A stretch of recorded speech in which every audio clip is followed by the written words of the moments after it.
So there was some news in Alaska. The Democratic Party in the United States of America has picked up a House seat unexpectedly. And it's actually not that bad, right? So I don't know too much about the candidate here, but I'm reading an article from the BBC.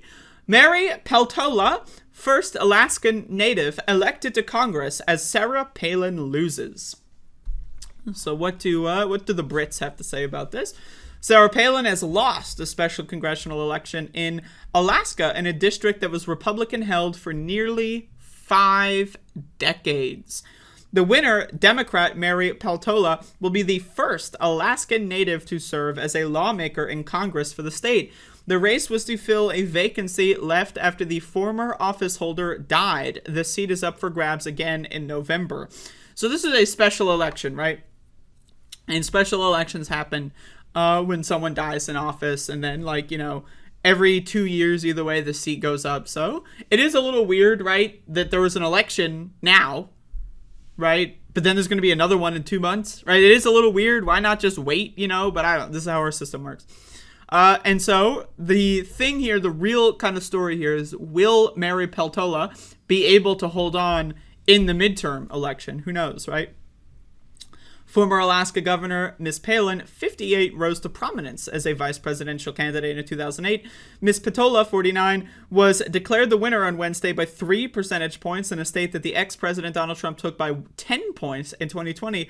The former state lawmaker advocated for abortion access, climate action, and the state's salmon populations. Miss Palin, who was endorsed by Mr. Trump, outspent her Democratic rival by 4-1 in the run-up against to the 16 August election, according to Politico. Miss Peltola ran against 2 Republicans in the state's first ranked choice ranked choice election, a system that was criticized by Miss Palin during the race as confusing and unfair. Ranked choice basically means, who do you want the most, and who would you like the second? You know, who do you hate? You know, you put them on the bottom of the list, or you just don't put them on at all.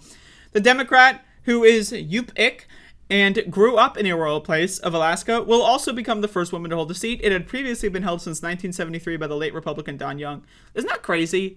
Some motherfucker, 1973. Imagine the world in 1973. And that motherfucker was the representative from Alaska for 49 fucking years. That's crazy. That's fucking crazy shit, man. Anyway, then it goes on to remind us about Sarah Palin being cringe.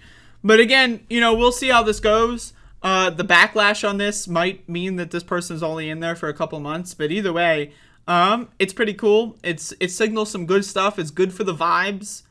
And yeah, Sarah Palin is really pissed off about the ranked choice voting thing. Right-wingers are freaking out about ranked choice voting. I saw that Jack Posobiec posted this, like, electoral map if, like, ranked choice voting was undertaken in states, and it was like Democrats would win with 400 electoral votes or whatever, right? So obviously, right, more democracy is the enemy of the Republican Party, right? They want as little democracy as possible. They want you to vote for as little things as possible. I'm surprised we're even voting for senators, right? Like, that was a constitutional amendment, by the way.